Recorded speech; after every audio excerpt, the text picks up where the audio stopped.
è meglio a Lloret, no? Più che altro perché Barcellona è dispersiva, è come se va a ballare a Roma, cioè, è grande.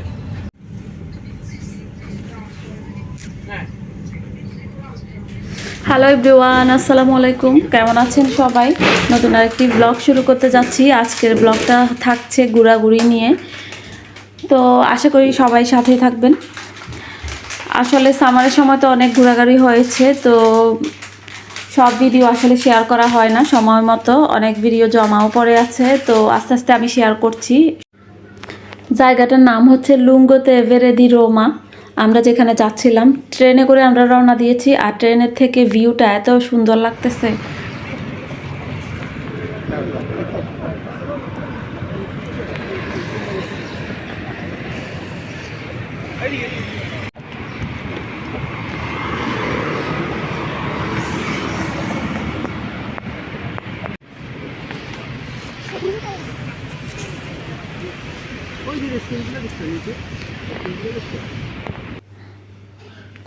অনেক সুন্দর জায়গা, তাছাড়া এই নদীটাকে কেন্দ্র করে জায়গাটা আরও বেশি মানে সৌন্দর্যমুখর হয়ে উঠেছে।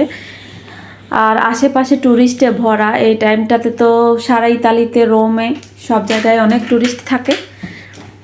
তো এই যে এটা হচ্ছে একটা নদী, আর আমরা হচ্ছে উপর থেকে এটা ভিডিওটা করতেছি।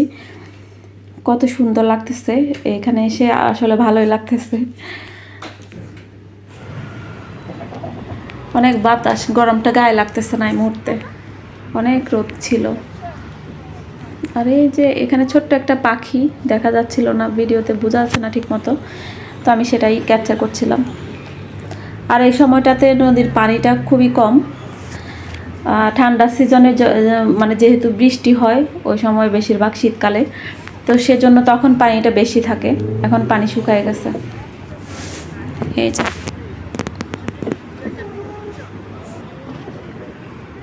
আর এই নদী বা লেকটাকে কেন্দ্র করেই নিচে অনেকগুলো রেস্টুরেন্ট অস্থায়ীভাবে এই 3-4 মাসের জন্য বসে, তো ওখানে আমরা পরে যাব।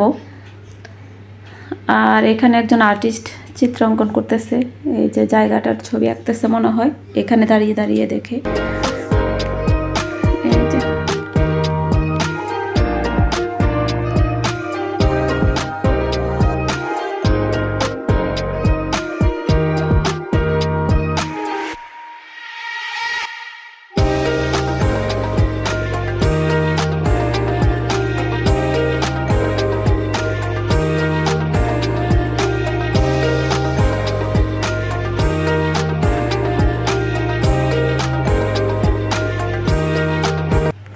ঝর্ণার মতো করে পানিগুলো নামতেছে।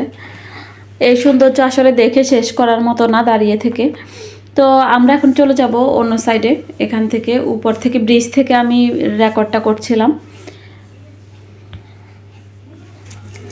বাচ্চাদের স্কুল বন্ধ থাকাকালীনই একদিন দুপুরবেলা লাঞ্চ করে এরপর পরেই আমরা রেডি হয়ে রওনা দিয়েছি এখানে।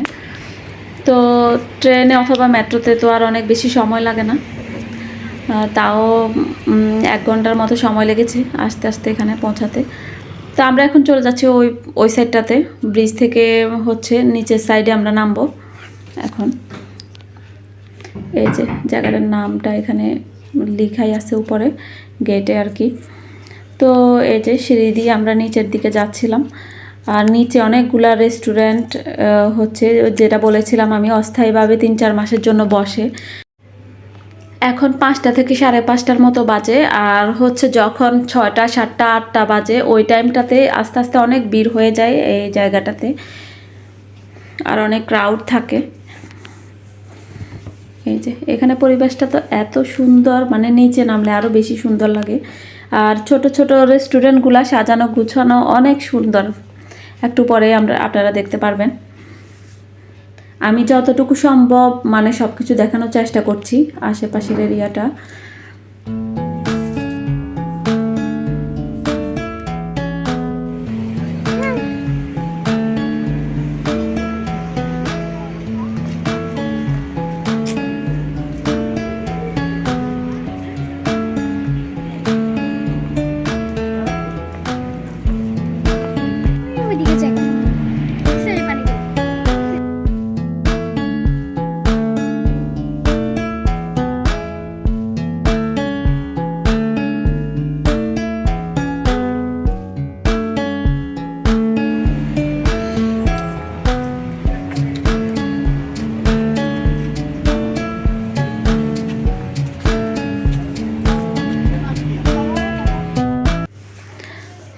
আর এখানে দেখা যাচ্ছে অনেক রকমের স্টল দেওয়া রয়েছে, ছোট বাচ্চাদের খেলনা থেকে শুরু করে বাচ্চাদের ক্যারামেল, চকলেট, অনেক কিছু। সামনে আমরা হাঁটতে হাঁটতে আরও অনেক রকমের জিনিসপত্র দেখি, জামা কাপড় থেকে শুরু করে অর্নামিক্স, হাতে বানানো যে গয়নাগাটিগুলা সেগুলা। Quando secca la pianta queste cose colori non lo lascia più, rimane per sempre dorato.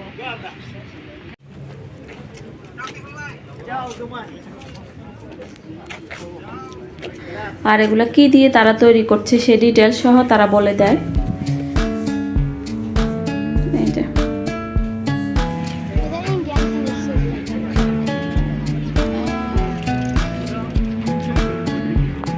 আর আমার ছেলেটা রেস্টুরেন্টের পাশে মেনু দেখলেই দাঁড়ায় দাঁড়ায় পড়া আরম্ভ করে। আমি বললাম যে পরে খাই, আমরা নাস্তা পানি করলে পরে, আগে হচ্ছে হাঁটাটা শেষ করি। খাওয়া দাওয়া করে ফেললে পরে আর হাঁটা যায় না বা হাঁটতেও ভালো লাগে না। এই যে এগুলো সব হচ্ছে রেস্টুরেন্ট। এই যে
এই পাশে লোকটা হারমোনিয়াম নিয়ে বসেছে এখানে একদম পানির কিনারে। আর এদিকে ওদেরকে আমি কিছু ছবি তুলে দিচ্ছিলাম। এই যে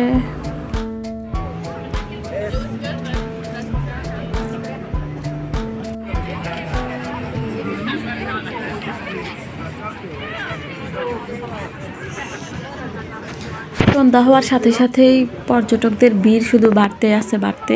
আর সন্ধ্যার পরে এখানের পরিবেশটা অন্যরকম পাল্টে যায়। চারদিকের আলোকসজ্জা আর হচ্ছে পাশে পানি, এদিকে সামনে অনেক রকমের স্টল মেলার মতো বসে আছে। এগুলা দেখতে মানে খুবই সুন্দর লাগে। আজকে পর্যন্তই, আবারও কথা হবে নেক্সট কোনো ভিডিওতে। সে পর্যন্ত সবাই ভালো থাকবেন। আল্লাহ হাফেজ।